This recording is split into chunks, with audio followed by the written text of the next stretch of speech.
Russell Weaver with Blue Water Candy Lures. We're going to come to you today from the Blue Water Candy shop and talk a little bit about Wahoo fishing. Kind of my thought process is we'll talk about pulling ballyhoo, where in your spread you'll pull your smaller baits versus your larger baits. We'll talk about mixing your ballyhoo spread and mixing some lures in with it. And then also just kind of move into a little bit of introductory high-speed wahoo fishing. So typically when people are going wahoo fishing, biggest thing they're thinking about is pulling ballyhoo. That's the typical way of fishing for them. And most of your ballyhoo rigs are going to be very similar. Most of them are going to be on wire instead of mono because of the teeth that the wahoo have. Our wire rigs here at Blue Water Candy are all rigged on AFW number 9 wire standard. Typically the most popular is an 8/0 hook. You're going to a little bit bigger hook because typically you're going to be using medium and large ballyhoo. And our most popular is pairing it with a 1-ounce Herod Mylar skirt. Now, one thing I will tell you, you can change your skirts, different sizes, different colors. Most people think about wahoo fishing pulling dark colors, which is a true statement: purple, black, red, black. But you can catch a lot of wahoo on lighter colors: blue, white, pink, white. So don't get stuck in just pulling dark colors. Definitely put some lighter colors in your spread. Your typical rig like this is going to be pulled kind of from your short rigger, long rigger position. It's going to run just under the water or skip across the water some, but you're going to keep it away from your boat. When you're putting out any spread, keep in mind that your boat casts a shadow and it looks like a school of bait fish when looking up. So your boat's your biggest teaser, and you're trying to mimic individual bait fish that have broken off from the school or injured bait fish. Okay. On these rigs, one thing I personally do is, if you'll notice, when this skirt gets pulled back through the water, the hair's a little long on it. It's a big skirt. And what I like to do is I like to trim my hair so that it's shorter than the point of the hook. Reason being, I want my hook exposed to give me the greatest opportunity of a good hook set. Okay. One thing you can do to change that up if you don't want to cut the skirt, you can go to a smaller skirt. This is a Blue Water Candy mini jag. It's a 5/8 ounce instead of your traditional 1-ounce witch that we sell the most of for wahoo fishing. So shorter skirt, a lot of flash in the head. Comes up just about halfway, just on a medium ballyhoo once it's pulled back. But very popular for guys wahoo fishing. Other thing you can go to is what's called a bling skirt. Okay, again, gives you a whole lot more flash. And this is a light blue bling, very popular in the Charleston area. One thing I like about the blings are, again, it gives you a lot of flash, but when you come home at the end of fishing, the bling has no memory. So you can ball it up, mess with it, pull it right back out of your bag, and it goes right back to laying out. Unlike hair, after it gets wet and sits, maybe kinked up at an angle. Okay. Another rig you can use that's a little bit bigger bait, and this is a rigged jag. A jag is a 3.5 ounce. When we go to a 3.5 ounce, we switch over to cable instead of single strand wire, just because we found out after testing that the jag sometimes on a rough condition will want to kink that single strand wire. So we switch over to cable. Comes with a 9/0 hook. Okay.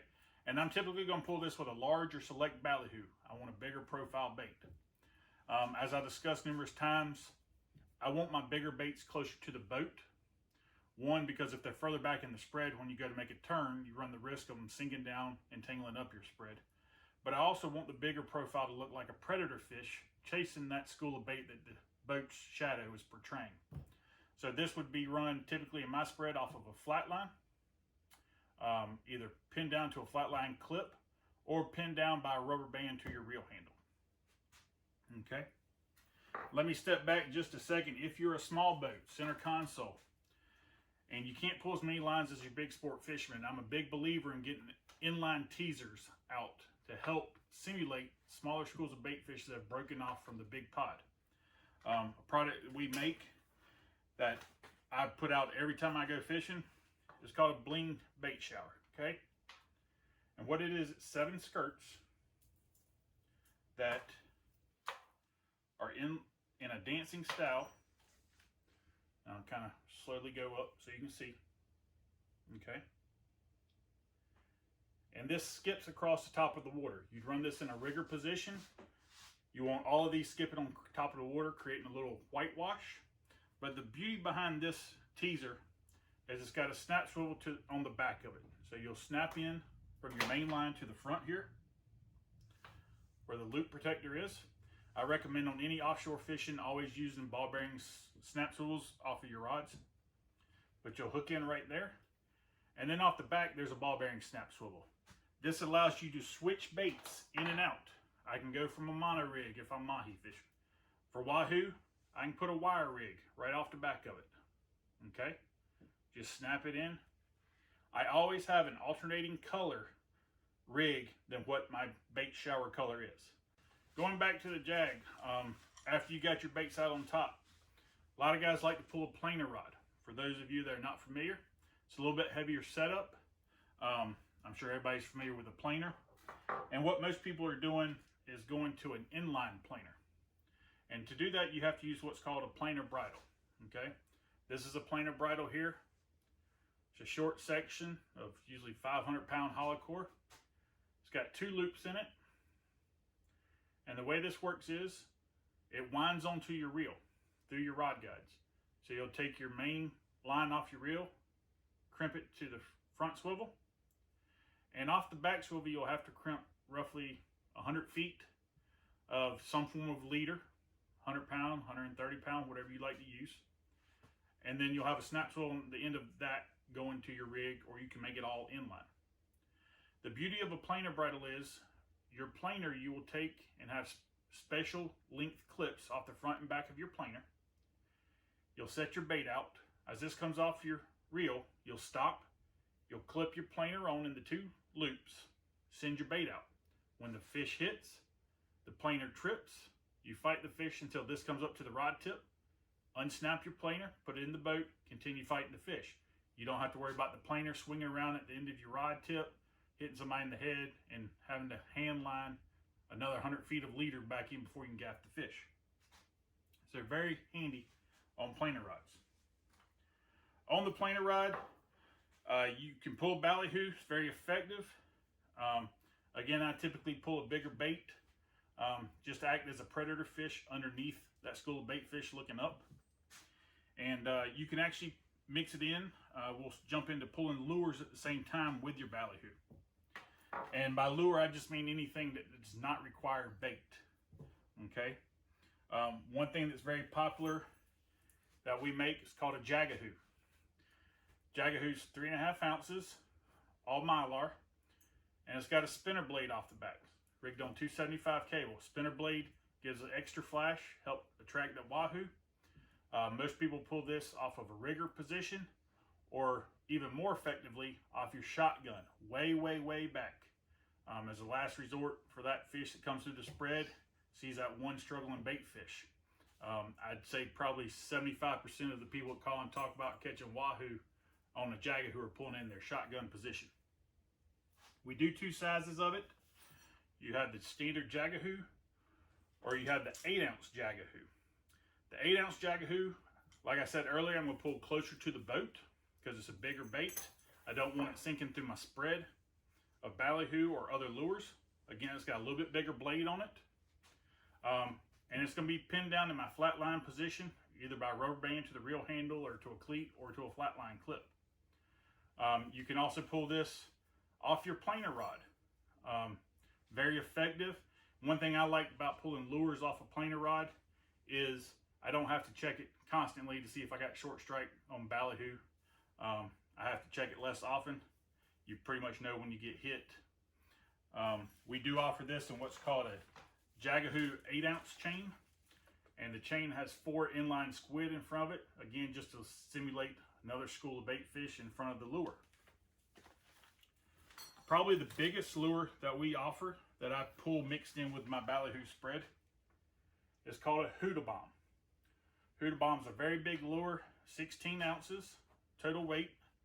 It's got a double 10-aught hook set in it, 900-pound hook set, and it's rigged on 480-pound cable. Again, this is either pulled off a planer rod, or most effectively, I like to pull it off my flat line. Again, right behind the prop wash, very big profile, looks like a predator fish trying to attack the school of bait fish that your boat is acting like. This will also get used as a high speed as we transition into that. All of my rigs, I did not mention, made here at the shop, are pretty much 6 feet long. Reason we do that, it doesn't matter if it's a ballyhoo rig, a lure, or anything. Everything is pretty much 6 feet.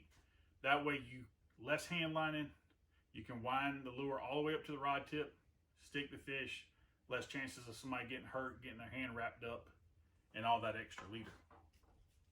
So let's talk about high speed fishing for a minute. Brief introductory on that. When high speed fishing, you're going to back off your number of lines. Typically, most guys are going to pull 3 lines. You're running anywhere from 12 to 20 knots.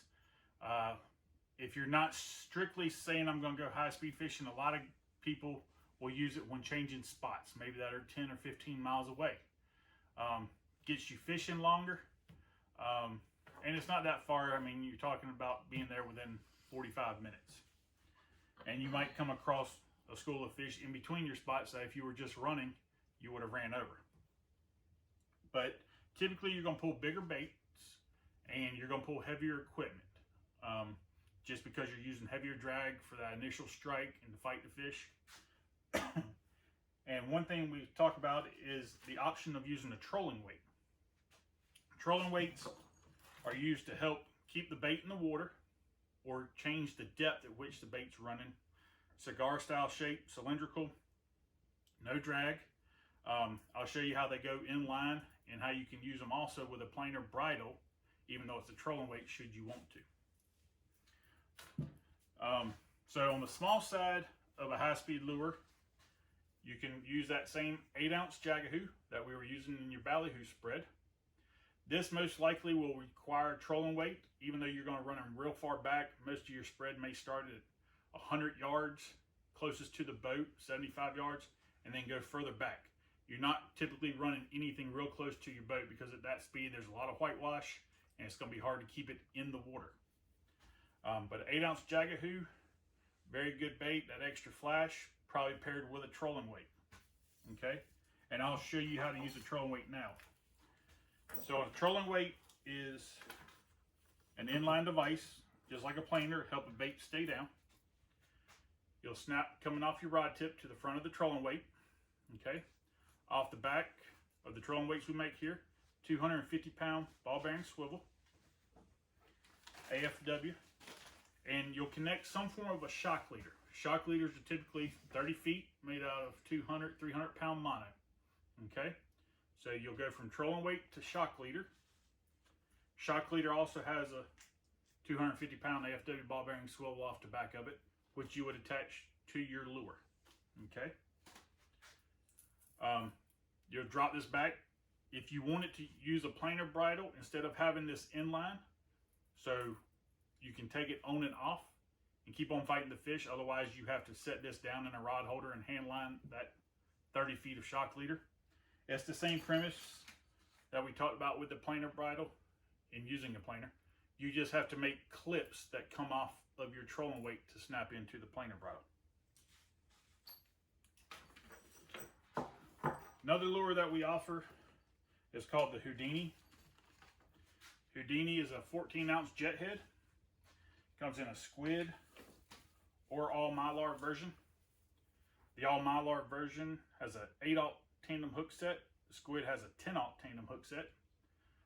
All the hook sets are rigged at 900-pound cable. All the lead cable is 480-pound.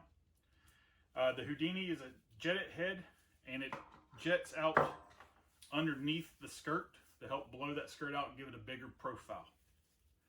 Can be used with or without a trolling weight, your preference, depending on where it's at in your spread. Next would be the Hizaz, which is a new lure. The Hizaz is the same Houdini head. It's just a shorter mylar skirt.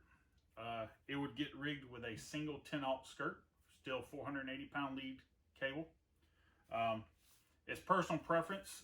We've noticed throughout where you're fishing in the Gulf or down in Florida, some places like a bigger profile bait, some places like a shorter bait that's flashy. Again, it's personal preference. Try them both, see what works for you, just so you have confidence in it. And then another new item's come out. It's called the Wahoo Knocker. The Wahoo Knocker comes in two sizes. There's a 24 ounce, and then you have the Wahoo Knocker Junior, which is 14 ounces. Each model is available with the squid skirt with the 10-aught double hook set, or in a mylar skirt with the single 10-aught hook set. And the difference in the Wahoo Knocker, it's a little bit different than anything out on the market at the moment.